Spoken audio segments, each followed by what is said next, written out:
Hello world, welcome back. We are here at the ESL Arena at PAX East. I'm DB Sinclair, I'm here with Sacril, and we are bringing you the Evolve Pro-Am tournament. And we have our third matchup of the day ready to rock and roll. Vern. Arguably the best name ever invented. Vern and the Funky Bunch here. Not just a popular name, but some popular people being represented on this team as well.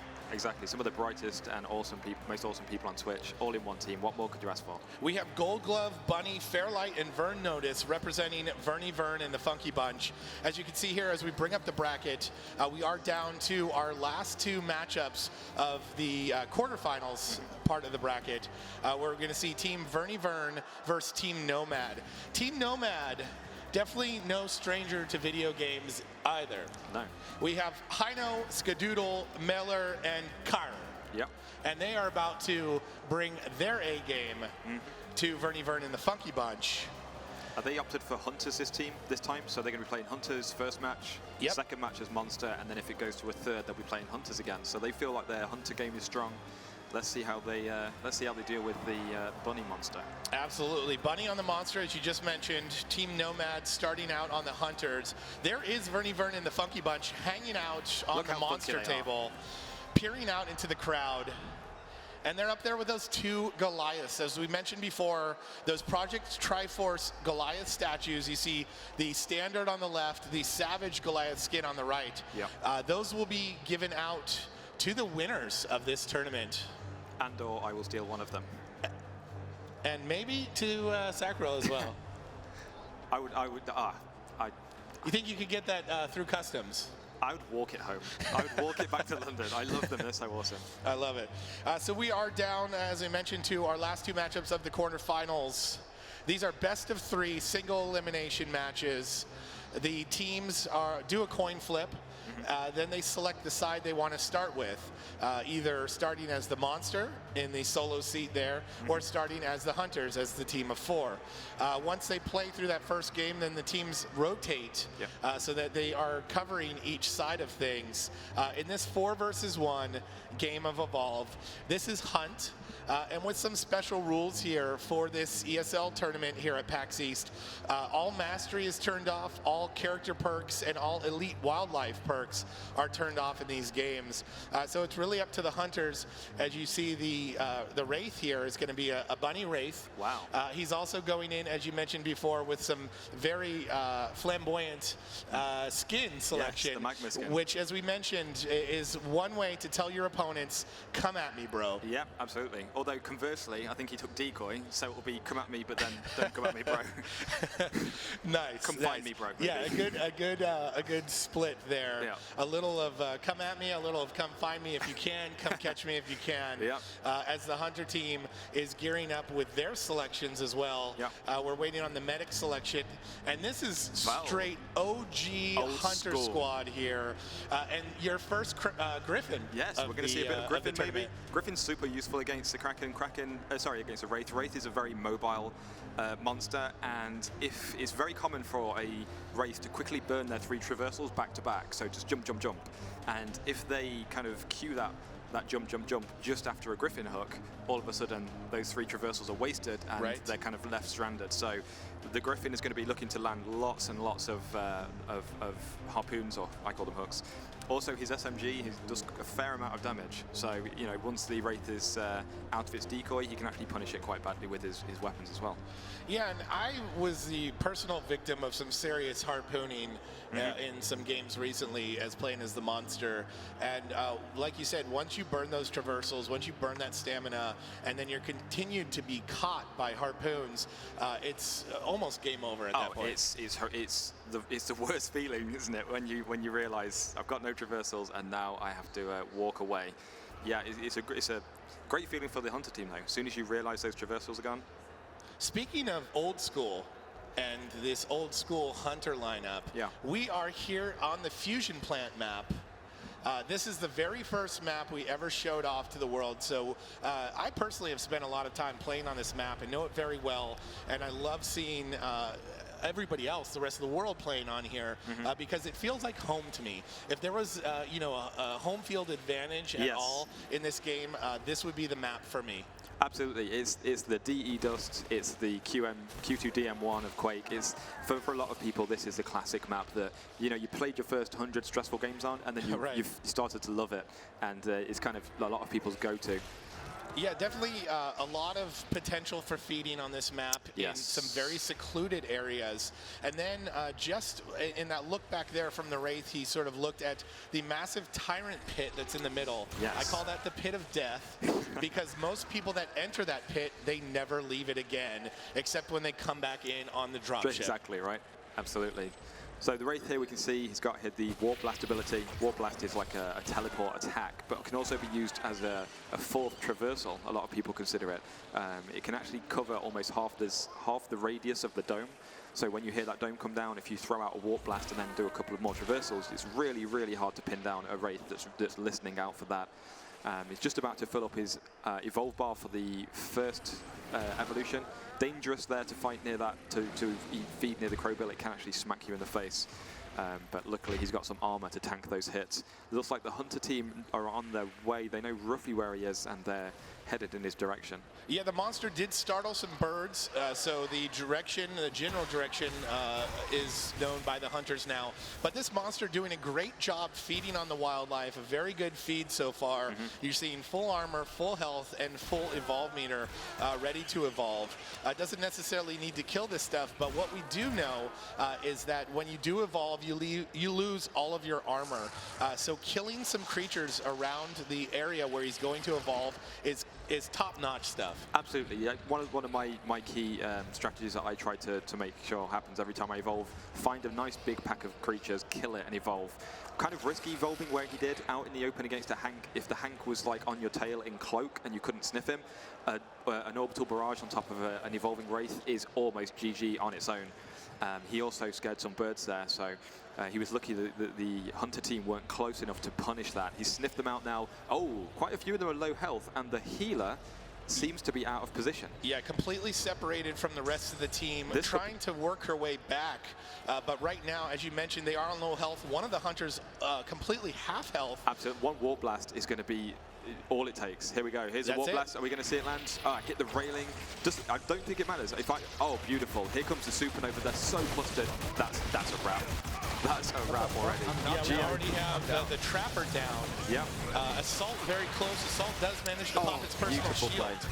Beautiful play there. Blew the decoy so that the real Wraith would no longer be taking damage, and then stealth attacked.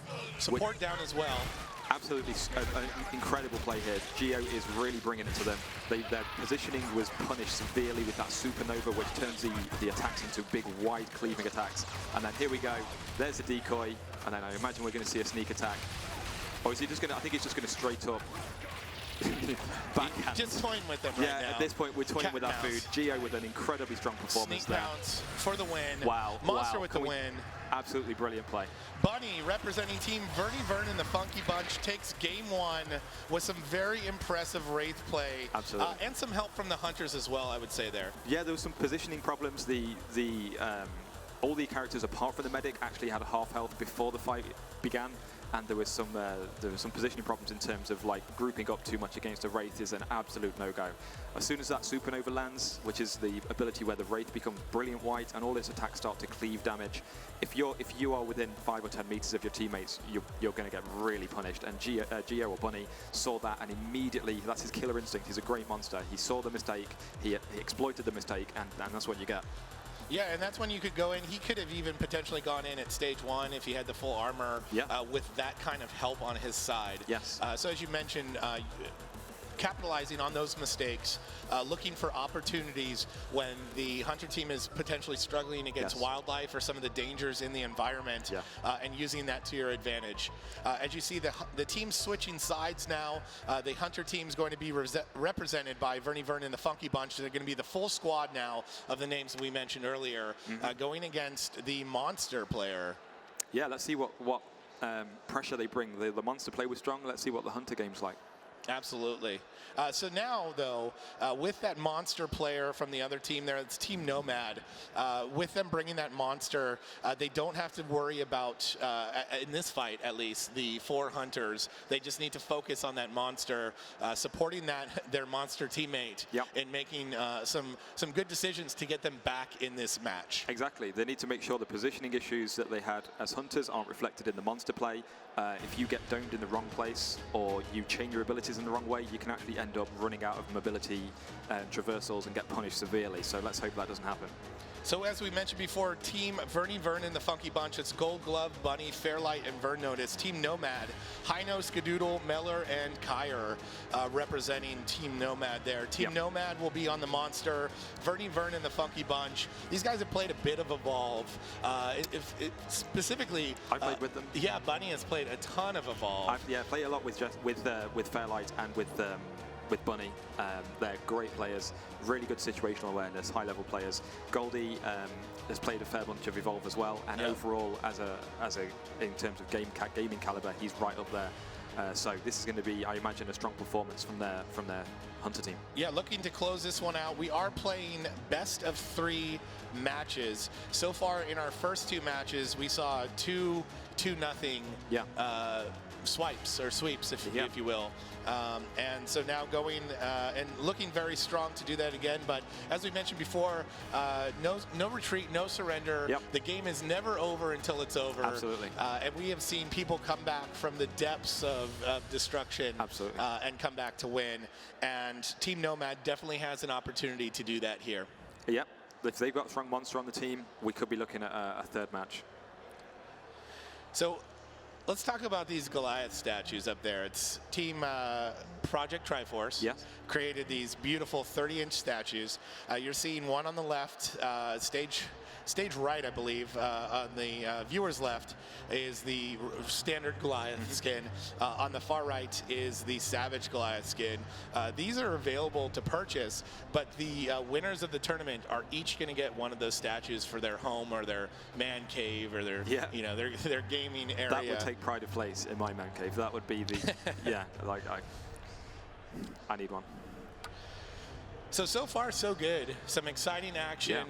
And a good mix of play from the teams here. Seeing both ends of the spectrum for the Wraith as well. A Wraith caught out in level 1 in an early dome with no armor and no decoy, got obliterated, but then conversely, Geo was able to be really evasive, feed really quickly, and then completely exploit his opponent's lack of positioning. So you can see that just a difference in monster quality can make a monster look brilliant or make a monster look weak. Absolutely. And they are sitting there strategizing right now, potentially talking about what kind of monster is going to pop up. In this format here, we do have blind picks, so the monster player is not seeing what the hunters are picking, and the hunter players are not seeing what the monster is picking. So they are going into this blind. So really, as a hunter team, you really need to be a good player on multiple picks within the class that you play, and be ready for anything. Yep, and that's what's beautiful about the game. Each hunter having so many abilities that all synergize in different ways. No matter what your team setup is, there'll be something that you can do for your team to make sure that you're putting out the right kind of defense or offense against whatever monster you're facing. So it's really hard. You'd have to go out of your way to have a bad pick against a monster. But that being said, there are always strong characters for particular setups, and I think we're probably going to see a Cabot. I know that Fairlight plays a lot of Cabot, just rolling off the headshots with that railgun all day. But I'm curious to see what other characters they play. Yeah, it's very fun to watch these guys on a daily basis streaming on Twitch and playing the game casually, playing the game competitively on there. But to now see them on the stage playing for these Goliath statues, playing for Pride, it's very exciting. And they're a little bit out of their element, right? When you're streaming, I'm a streamer myself. When you're streaming, you sat there at home, you've got your webcam in front of you, and you're sat in your own man cave. It's nice and comfortable. But once you're on stage, you've got all these people watching. It's a whole different ball game. So we'll see how they deal with it, mentally. And here come the picks. We're looking at a Kraken pick from the monster player there. Picking up Banshee Mines, that's level 1. So it seems like they're expecting to get into some trouble where they would need to use Banshee Mines. although they can be fun to play with. The old Banshee Mine at the spawn point trick is always fun. Yeah, so many places you can place those Banshee Mines. They do sort of stick to wherever you shoot them when they're not engaging with the target. So you can potentially put them at the tops of caves and all sorts of places where you can leave them as a trap for the hunters. Yes, I feel that there's when a Banshee Mine explodes, it knocks the other Banshee Mines away. So a lot of players newer to the Kraken will just fire out 3 Banshee Mines simultaneously, whereas what you might want to do is space them out a little bit more so that they explode 1, 2, 3 instead of all at once, because they will knock each other away from the hunters and end up doing less damage. That's a really good point, and that thing, the same thing or the same scenario can happen when you're a hunter player and you're laying down mines like Markov's mines, things like that. You really want to spread those out. You want to have a good safe spot, but you want to spread them out so that the mines don't take each other out when a big rock comes in, things like that. But at the same time, you don't want the monster to be able to go in and do one melee swipe or one attack and be able to take out all of those traps. Yeah, each monster has an ability or 2 to destroy the mines, so the Kraken can auto-attack the mines from the sky, and in the coming up changes to the Kraken, some of its abilities may be able to detonate mines. The Goliath can flame breath and rock throw, the Wraith can decoy and abduct the mines. So there's lots of ways around the mines, which means a high-level Markov is always placing them around an obstacle so that there's some kind of line of sight break, so multiple mines can't be destroyed in one go. Kraken here, oh wow, those little traces you can see flying by, guys, those are the tracking darts from Abe. So the Kraken has just triggered the carrion birds, which means that the hunter team know where he is, and those little white flashes you see flickering around the screen, those are the tracking darts. Once one of those is in the Kraken, it's going to be really hard to shift them. Yeah, unlucky with the carrion birds, but lucky with the pack of trap jaws, which also came to feast on the remains of the wildlife there, which can be a good thing for the monster, because if the hunters are following those tracks instead of trying to cut the monster off, they're going to run into trouble with the pack of trap jaws waiting for them in his last known location. Looks like we do have another team comp of Markov on Assault, Kyra on the Medic, Abe on the Trapper. As you mentioned, you were seeing those tracking darts being shot. And then we have Hank again on support. I expected to see a Cabot, but we've got a Hank. Hank just narrowly avoided stepping into a plant, and it doesn't look like he's conforming to the sap cap, see a plant, kill a plant routine. Really dangerous. If you ever see a plant, guys, make sure you shoot it. We need shirts. We do. Sap cap shirts, please. Can we get that? Is that a thing? Oh, a big dome here. And that's a tough spot for the Kraken to fight. He's going to need to try and get up high, and not a lot of room to do so. So the Kraken, I think, is going to try and hide underground, but that's actually quite dangerous. Those blue grenades you can see, the blue mist, those grenades apply a heavy snare so that the monster can barely fly and barely move. So being punished quite heavily here. The Assault throwing out that lightning gun. Yeah, so good counter if you don't have Val as your medic is, if you have Abe, is to use those stasis grenades on the Kraken. As you mentioned, they're locking him down. You can see that right now. He does not have a lot of room to work in the air, and he's going to have a hard time flying. Nice lightning strike, though, coming in. Yes, a nice curved lightning strike around the obstacle there. The healer is keeping everybody up nice and high. The Assault is doing his job. The Assault's job is to pretty much jetpack into the Kraken's face and just lightning gun the whole time. Nobody here is really under any particular strain with their health, and the Kraken is having his armor bar whittled away. Even Hank there, Hank is so secure in their offense that, in their defense, that he's not even having to use his shield gun. We might see the personal shield from the Assault there. Yeah, personal shield pops up. That's why his health bar is now blue, so the personal shield can absorb a hell of a lot of damage and give that Assault kind of a second wind to stay in the face of the monster. That said, though, the Kraken escapes we might go down. the we might arena go down here. Without any damage to its health. That's surprising. That's very surprising. There was a lot of offense being thrown around, but they didn't manage to get his any permanent health loss.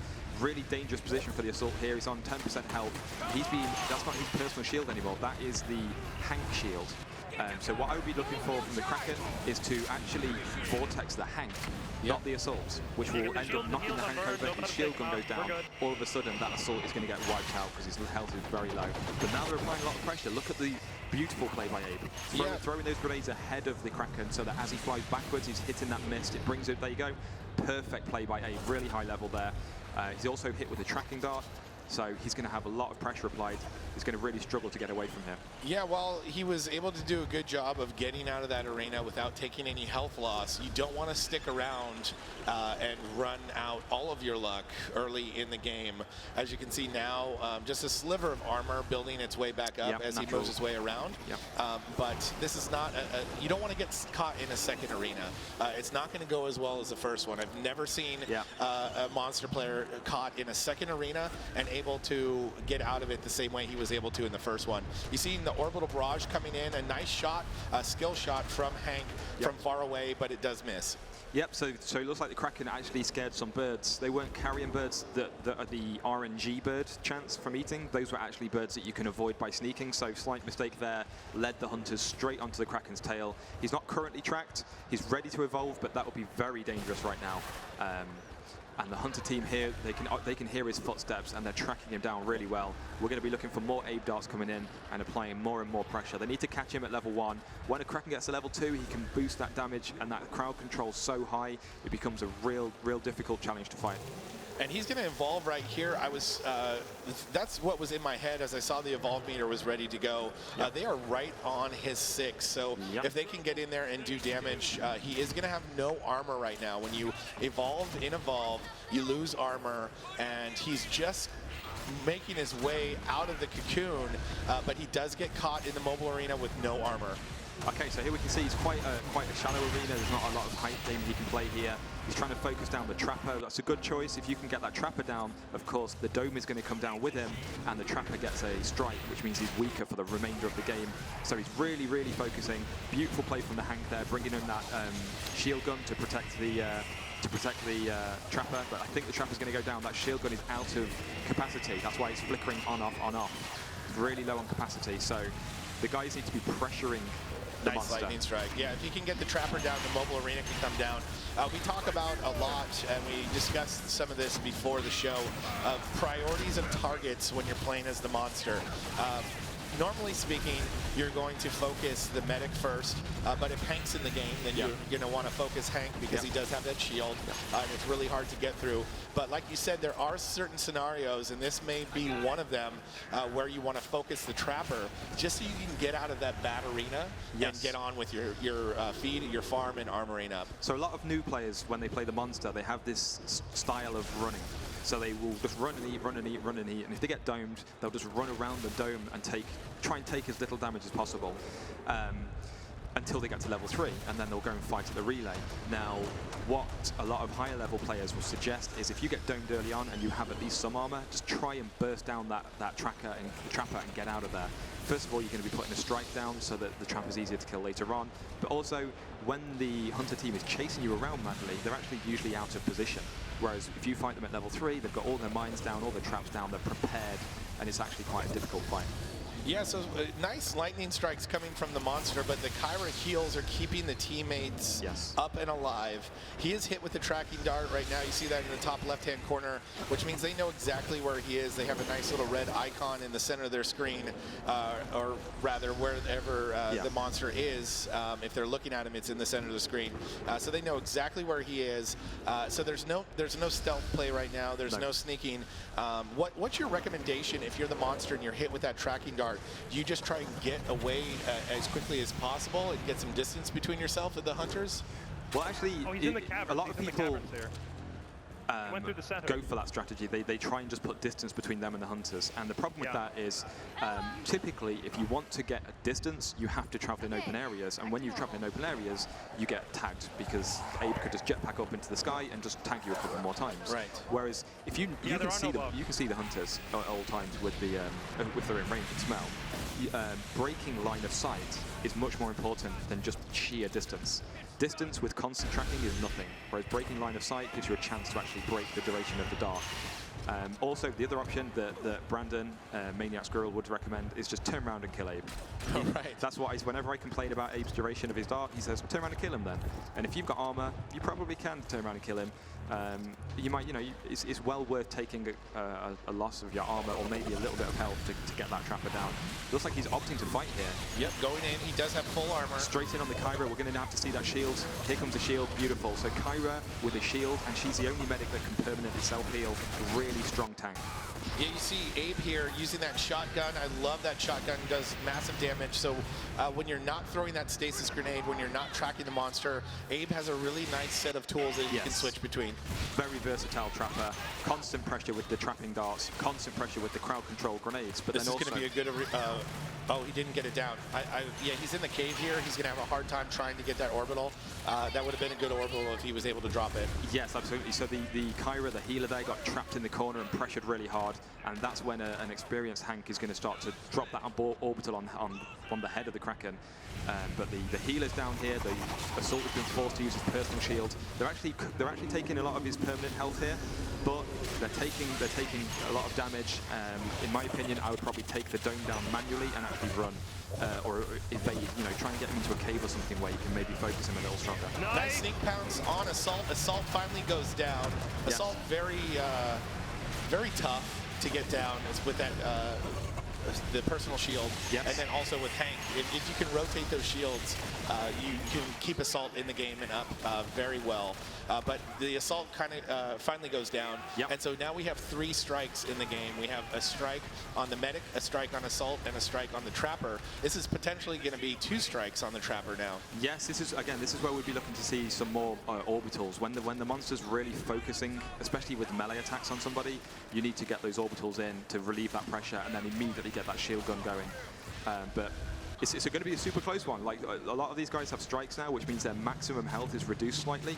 But also the Kraken is starting to get down to 2 bars of health. The Kyra here is running away from her team. You need to really make sure you're keeping line of sight with your support if you're a healer there. She used a healing burst there to keep us up there. We go. There it is. There's that shield. That's big. That's really big. The Kraken should have to disengage from this, but they're being snared. They're being tracked.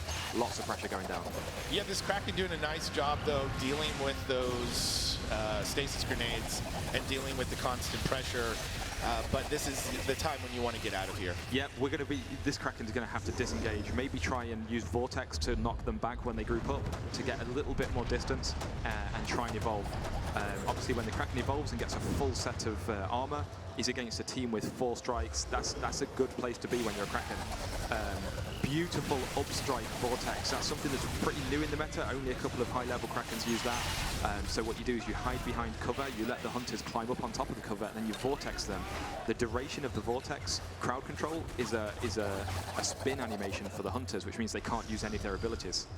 Now, although we have seen some very great Kraken play... I think he's stuck. Yeah. Is he stuck here?